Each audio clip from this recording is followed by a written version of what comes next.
welcome back. Today we are in St. Paul, Minnesota, and the history here is unbelievable. We're gonna start at Waldmann Brewery. This is one of the oldest commercial establishments in all of St. Paul and the oldest operating brewery in the state of Minnesota. There's so much history here. We're gonna check out some Victorian homes on Summit Avenue and end with one of my favorite barbershops. I'm excited for you guys to be here on this episode of the American Dream TV.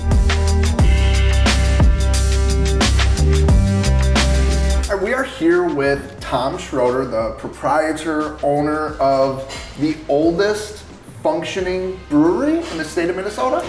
Actually, the oldest surviving commercial building in the Twin Cities and the only surviving Civil War saloon in the Twin Cities as well. Amazing. So tell me a little bit about the history of this building, how you came to own it, how the brewery came about. Maybe the brewery previously as well. I hope you brought a lot of film because that's a long story, but let me try to abbreviate it, Joe. My wife and I bought it, frankly, thinking it might be a great little fixer-upper rental property. But as I dug into it, I realized that this was much more than a little fix-upper rental property. A lot of history here. Yeah, I mean, it's not every day that you discover a Civil War saloon virtually in your backyard, and that's exactly what happened to me. I was a brewer, I was a preservationist, still am, ardently. Didn't want to see the building get torn down, and so we worked up a business plan. And since I totally lack creativity, it's the same business plan that the business had 157 years ago, which is a German lager saloon, and that's how we operate today. Very cool.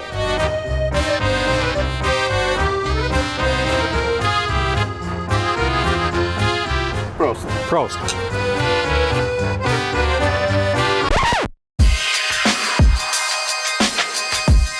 One place I had to bring you was Summit Avenue, and we're here in front of the James J. Hill House. There's a ton of history here, railroad tycoon. There's so much history that goes back literally for centuries. Now, some of the other amazing things on Summit Avenue is this is the longest stretch of Victorian era homes in the nation. So one other fun fact that I want to get into is Al Capone used to call this home and use this area for a lot of his booze running during Prohibition. There's so much history here. Come and check it out.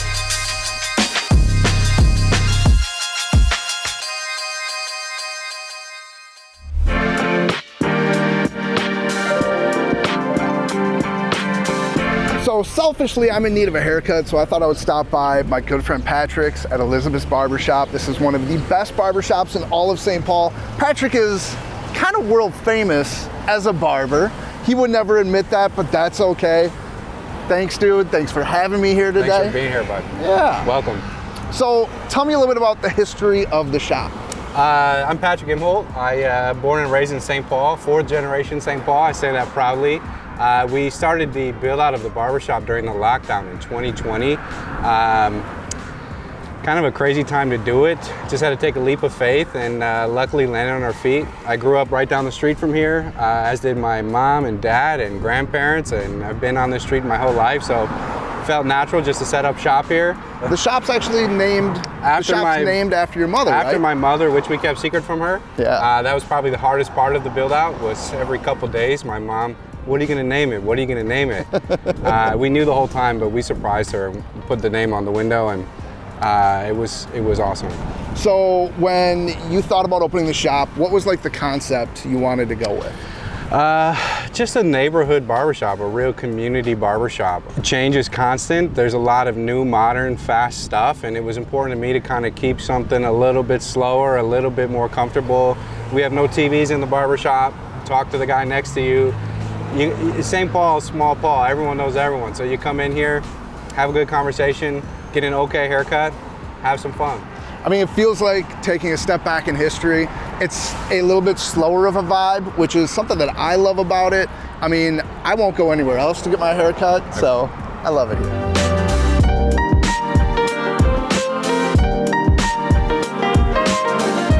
Unfortunately, that's all the time we have today. There is so much more of the history of St. Paul I would love to show you guys, but I've got a haircut. I need to go sell some houses. We'll see you guys next time on The American Dream.